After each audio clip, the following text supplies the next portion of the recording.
Ketegangan terjadi dalam pertemuan para petinggi militer Israel pada Kamis 3 Juli 2025 malam. Dilaporkan Perdana Menteri Benjamin Netanyahu meneriaki Kepala Staf Pasukan Pertahanan Israel Eyal Zamir. Eyal Zamir sendiri hadir atas undangan Netanyahu untuk membahas kelanjutan perang di jalur Gaza. Dikutip dari Tribun News, Netanyahu menyatakan bahwa pengepungan di Gaza merupakan metode yang efektif daripada mendudukinya. Menurutnya, pendudukan penuh di jalur Gaza akan membahayakan tentara Israel dan sandera yang masih ditawan Hamas. Dalam pertemuan itu, Eyal Zamir diketahui menyinggung para petinggi yang menyebut menemui jalan buntu di Gaza. Kepala Staf IDF itu lantas menegaskan bahwa tak ada kebuntuan di Gaza dan pihaknya melakukan perintah persis seperti yang ditugaskan. Menanggapi itu, Netanyahu lantas memerintahkan IDF untuk mengerjakan rencana evakuasi penduduk Palestina di selatan Gaza secara besar-besaran. Namun perintah Netanyahu justru mendapat jawaban sengit dari Eyal Zamir.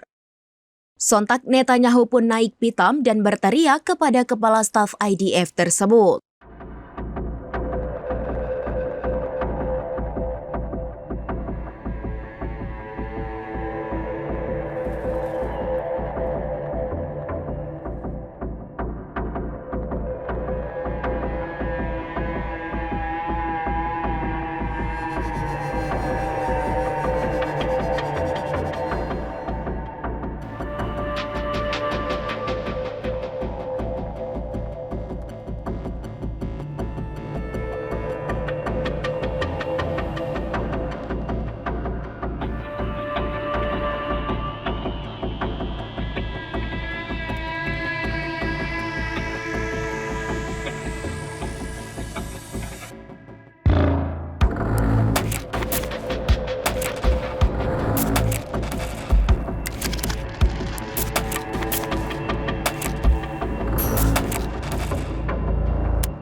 Download Tribun X sekarang, menghadirkan lokal menjadi Indonesia.